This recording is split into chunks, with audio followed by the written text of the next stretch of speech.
हाँ, नमस्कार, सलाम, आदाब। आप देख रहे हैं आपका अपना चैनल जहानाबाद सिटी न्यूज़। और आज मैं मौजूद हूँ जहानाबाद राष्ट्रीय जनता दल के चुनावी कार्यालय में, और हमारे साथ मौजूद हैं जहानाबाद के कद्दावर राजद के नेता माननीय मुजफ्फर हुसैन राही साहब। राही साहब वर्तमान में प्रदेश उपाध्यक्ष हैं और मगध के प्रभारी भी हैं। इनका चुनावी इतिहास बहुत पुराना है। ये विगत 20 वर्षों से राजद में जिलाध्यक्ष का पद संभाल चुके हैं और सन 1977 के जेपी आंदोलन के समय से ही राजनीति में और सामाजिक रूप से सक्रिय हैं। तो सर, सबसे पहले तो आपका बहुत बहुत स्वागत है जहानाबाद सिटी न्यूज़ में। चलिए, शुक्रगुजार हैं आपके कि आप हमारी बात लोगों तक पहुंचाने का प्रयास कर रहे हैं। जी। सवाल कीजिए, बोलते हैं। सबसे पहला सवाल तो आपसे यही है सर कि आप, ऐसा कहा जाता है कि विगत चुनावों में आपने टिकट का भी राजद के प्रत्याशी के तौर पर आपने कोशिश किया, और राष्ट्रीय जनता दल मगध के 26 विधानसभा में ये कहा जाता है कि अल्पसंख्यक समुदाय के लोगों को टिकट से वंचित रखता है। तो जो कहा जाता है माय समीकरण, अक़लियत की भागीदारी, तो टिकट में तो ये भागीदारी मगध क्षेत्र में दिखती नहीं है सर। हमने दावा किया था अपने राष्ट्रीय अध्यक्ष माननीय श्री लालू प्रसाद जी से, क्या मुसलमानों की हिस्सेदारी दो। पिछले बार भी कम हुआ था। इस बार हमारे निहाल साहब लड़ रहे हैं, रफ़ीगंज औरंगाबाद के से लड़ रहे हैं, और यहाँ कामाल लड़ रहे हैं यहाँ से नवादा से। ठीक है, हमने भी दावा किया था। सवाल इसका नहीं है, सवाल है इस देश को बचाने का। हम खड़े हैं अमन के दुश्मनों के खिलाफ जंग में लालू यादव की क़यादत में। पहला सवाल है, ये देश बचेगा कि नहीं बचेगा। पिछले 6 सालों से इस देश का प्रधानमंत्री धर्म और मज़हब का जहर फैला करके भाई से भाई को जुदा कर रहा है। राही मिट जाए इसका परवाह नहीं, लेकिन मुल्क को नहीं मिटने देंगे। इस सवाल पर हम यहाँ खड़े हो गए, और हम आपके माध्यम से अपील करते हैं, तमाम आपसी मतभेदों को भुला दो। इस मुल्क में अमन और इंसाफ का राज कायम करना है। तो आज सारे लालू यादव, माननीय श्री लालू प्रसाद जी खड़े हैं, माननीय श्री तेजस्वी यादव खड़े हैं, माननीय दीपंकर भट्टाचार्य खड़े हैं, माननीय सीताराम येचुरी खड़े हैं, माननीय राहुल गांधी खड़े हैं, माननीय डी राजा खड़े हैं। ये सारे लोग अमन और इंसाफ की राज बनाना चाहते हैं। इसलिए राही ने कसम खाया है कि हम मिट जाएंगे, हमको परवाह नहीं, लेकिन इस देश को नहीं मिटने देंगे। अगला बोल सर, आपका जो ये निस्वार्थ समर्पण है राजद को, क्योंकि मैं जैसा जानता हूं कि आप राजनीति में 40 वर्षों से अधिक समय से सक्रिय हैं और 20 सालों से ज़्यादा वक्त आपने राजद के जिलाध्यक्ष के तौर पर संगठन को मजबूत करने का काम किया। तो अक़लियत समाज सर क्या सिर्फ संगठन में ही रहेगा या उनको भी विधानसभा भेजने का काम राजद करेगी? नहीं, जब कभी आया मौका, ये सब लोग गुमराह करते हैं लोगों को। अशफाक करीम साहब को राज्यसभा भेजा इसी राष्ट्रीय जनता दल ने, और अभी शेख फारूक को भेजा, MLC बनाया इसी ने, कमर आलम को बनाया इसी ने, गुलाम गौस को बनाया इसी ने, खालिद इमरान अंसारी को बनाया इसी ने, मोहम्मद शमीम को बनाया MLC इसी पार्टी ने बनाया। कौन सब दूसरा प्रचार करता है कि अरे ये पार्टी, ये लालू प्रसाद जी हिंदुस्तान का अकेला आदमी है जो इन बेईमान ये नरेंद्र मोदी के जुल्म और सितम की सरकार के खिलाफ चट्टान की तरह खड़ा है। जब कभी भी कोई सवाल आया, चाहे वो दलितों का हो, दलित का आरक्षण समाप्त करने का बात है, पहला आदमी हिंदुस्तान में था जिसका नाम है लालू प्रसाद। कहा कि जब तक लालू के सांसों में दम बाकी है, कोई माई का लाल दलितों का आरक्षण को समाप्त नहीं कर सकता। ये हमारा समर्पण है अपने को मिटा कर करके अमन और इंसाफ का राज बनाने का। और ये चुनाव बिहार में एक नई बिहार की तकदीर को बदलेगा। और नारा दिया है माननीय तेजस्वी यादव ने कि बदलो बिहार, बदलेंगे देश, भाजपा हटाओ, देश बचाओ। ये है नारा है। और और एक बात बोल देते आपके माध्यम से, इसको पूरी बात आप रिले करेंगे। ये जो गठबंधन हुआ आज़ादी के बाद, ये पहला गठबंधन है कि तमाम गरीब चाहे किस जाति का रहा हो, इस बार अपनी ज़ात की सीमा को तोड़ करके गठबंधन के साथ है। अभी मैं कल गया था घोसी के लखावर में, एक सभा किया दीपंकर भट्टाचार्य के साथ, और मैंने देखा कि ऐसी गोलबंदी मैंने कभी नहीं देखा। आज तमाम लोग, तमाम गरीब लोग अपनी जातियों को सीमा तोड़कर महागठबंधन को जीत दिलाने के लिए कमर कस लिया है और कसम खा लिया है, जीतेंगे सुदय यादव जहानाबाद से, जीतेंगे मखदूमपुर से सतीश दास, जीतेंगे माले के रामबली यादव, जीतेंगे बावी कुमार वर्मा कुर्सा से, जीतेंगे महानंदा अरवल से, जीत का परचम लहराएंगे, ये कसम खा करके और दंगाइयों से इस मुल्क से भगाएंगे। यही हमारा संकल्प है और अंतिम तक तेजस्वी को बिहार का मुख्यमंत्री बनाएंगे। सर, पिछली बार राजद का जदयू के साथ गठबंधन था, इस बार राजद कांग्रेस और वामपंथी दलों के साथ गठबंधन में चुनाव है, तो सर अगर जातीय गोलबंदी और समीकरण की बात की जाए तो भाजपा का आधार वोट काफ़ी मजबूत दिखाई पड़ता है ज़मीनी धरातल पर, जदयू भी उनके साथ है, तो राजद ऐसा तो नहीं दिख रहा है कि इनका जातीय समीकरण उनसे काफ़ी कमज़ोर हो गया है, या विकास के मुद्दे पर आप चुनाव जीतेंगे? किस तरीके से पिछले बार के अंतर को आप बरकरार रख पाएंगे? देखो, ये भ्रम है लोगों का कि हमारा जातीय आधार कमज़ोर है।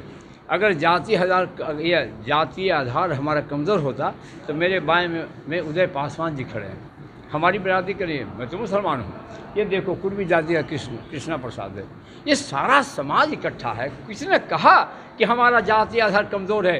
पिछले बार हमने बीजेपी और नरेंद्र मोदी को रोकने के लिए नीतीश कुमार जैसा बेईमान से मैंने रिश्ता किया था। हम क्या जानते थे? ये बोलता था कि मिट्टी में मिल जाएंगे, भाजपा से हाथ नहीं मिलाएंगे। हमको क्या मालूम था कि ये जनादेश का अपमान करेगा और ये जनादेश को चोरी कर लेगा नीतीश कुमार। हमको नहीं मालूम था इन बेईमानों का। लालू यादव इस देश की राजनीति का अवघड़दानी है, जो उसका पैर छू लेता उसको माफ़ कर देता, जो गर्दन काटने भी आया था उसको भी माफ़ी देता, इसका नाम है लालू यादव। इसलिए लालू यादव के लिए हमने कसम खाया है। और मैं गया था हाल में रांची और मैं कसम खा के आया हूँ। बोला लालू यादव, अरे राही क्यों आया? मैंने तुम्हारे लिए कुछ नहीं किया। हमने कहा कि एक बात जान दो, आप हमारे राष्ट्रीय अध्यक्ष हो, हम मिट जाएंगे, हमको परवाह नहीं, लेकिन एक बार मैंने कसम खाया है कि अब अगली बार तेजस्वी की सरकार बनाएंगे। राही मिटता है तो मिट जाने दो, कोई परवाह नहीं, देश बच जाएगा, ये बिहार बच जाएगा। ये संकल्प हमारा है और इस संकल्प को कोई तोड़ नहीं सकता। कोई छुटमुट कभी बोले, कोई आदमी बोल देता है कि एगो कोई कलाम कोई फलाना खड़ा है। ये लोग नादानी कर रहे हैं, इनको नहीं मालूम है कि देश कहाँ है।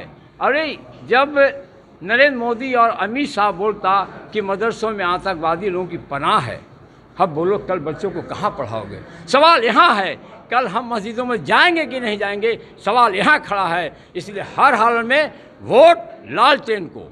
सर एक बात मैं पूछना चाहूँगा आपसे, जहानाबाद विधानसभा में जन अधिकार पार्टी, पप्पू यादव जी की जन अधिकार पार्टी, जो पप्पू यादव जी भी उसी समाज से आते हैं, राजद का जो आधार वोट है, और उनके प्रत्याशी हैं सुल्तान अहमद जी, जो अंसारी महापंचायत से जुड़े हुए थे। तो ये अंसारियों का बहुत बड़ा तबका है बिहार में। ये मुस्लिम समाज में 11% वोट अंसारी समाज का है। तो यादव समाज पप्पू यादव जी के साथ जाएगा, अंसारी महापंचायत के साथ अक़लियत समाज जाएगा, तो ये आपका वोट जो है वो बंटवारा होता दिख रहा है। और एक और बात सर, जहानाबाद में लोजपा की जो प्रत्याशी हैं वो कभी भाजपा की नेत्री थी, तो सर ये वोट इंटैक्ट रह पाएगा? समीकरण किस तरह से मिलेगा आपस में?